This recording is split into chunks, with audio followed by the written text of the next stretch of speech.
ஹரிபவனம் ஹோட்டலில் தான் நம்மளுக்கு முந்தா நாள் இரவு டிஃபன் வந்து இறைவன் எழுதி இருக்கான் அப்படி வச்சுக்கலாம். ஏன்னா 2-3 ஹோட்டலில் கேட்டு பார்த்தோம், நாங்கள் கேட்ட ஐட்டமெல்லாம் ஒன்றுமே கிடைக்கல.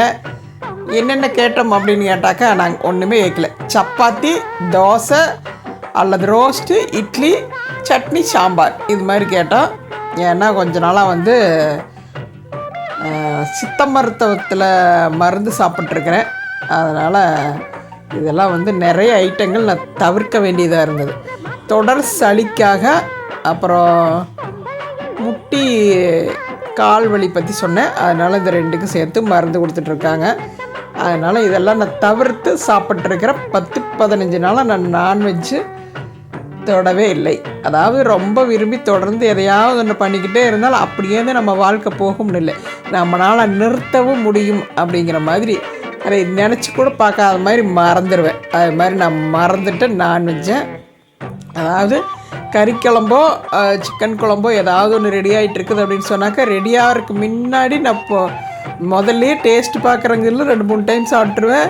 ரெடியானதையும் முதல் நாளாக போட்டு சாப்பிட்ருவேன். அது மாதிரி தான் நான் தொடர்ந்து பண்ணுவேன். ஆனால் இந்த டைம் வந்து 10-15 நாளாக சுத்தமாக நான் அதை தொடவே இல்லை. அப்படி இருக்கணும்னு நினச்சிட்டேன்.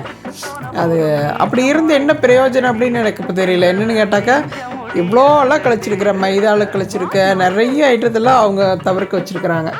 அதாவது மைதா, உருளைக்கிழங்கு, பட்டாணி, பட்டரை, பால் சம்மந்தப்பட்ட எல்லாமே, பன்னீர் எல்லாமே தவிர்த்து எதுவுமே கிடையாது. கத்திரிக்காய், உருளைக்கிழங்கு எதுவுமே இல்லாமல் இத்தனை எல்லாம் தவிர்த்து நான் 15 நாள் அதாவது சாப்பிட்டு இப்படி பண்ணியிருக்கேன்.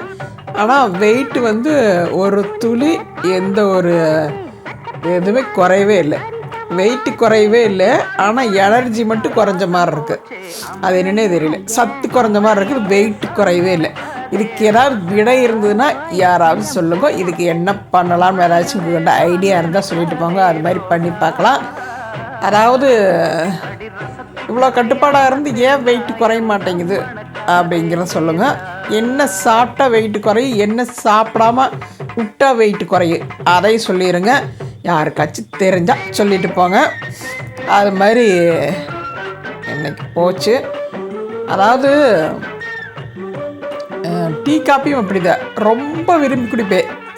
தண்ணி தவிச்சா தண்ணி குடிக்க மாட்டேன், காபி டீ தான் குடிப்பேன். அப்படி குடிச்சிட்டு இருந்தேன். அது வேண்டான்னு நிறுத்தினேன். இன்றைக்கி ஒரு வருஷமாக அதை தொடவே இல்லை. இதே மாதிரி இன்றைக்கி இது நான்வெஜ்ஜும் இதே மாதிரி இப்படியே ஸ்டாப் பண்ணிடலாம் அப்படின்னு நான் முடிவு பண்ணிவிட்டேன். அதனால் உங்களுக்கு அறிவிச்சிட்டேன்.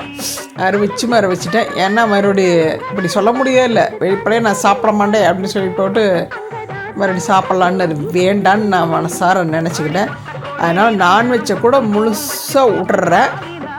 முதல்ல எனக்கு அதாவது சளித்தொல்லை தீர்றதுக்கும் இந்த வெயிட்டு கம்மியாக இருக்கும் ஏதாவது வழி இருந்துச்சு அப்படின்னு சொன்னாக்கா நீங்கள் கமெண்ட்டில் சொல்லிட்டு போங்க. நான் எதையாவது தவிர்த்தா இது எனர்ஜி கம்மியாகுது, அது கம்மியாகக்கூடாது, அதுக்கு ஏதாவது சொல்லிட்டு போங்க தெரிஞ்சிச்சுன்னா.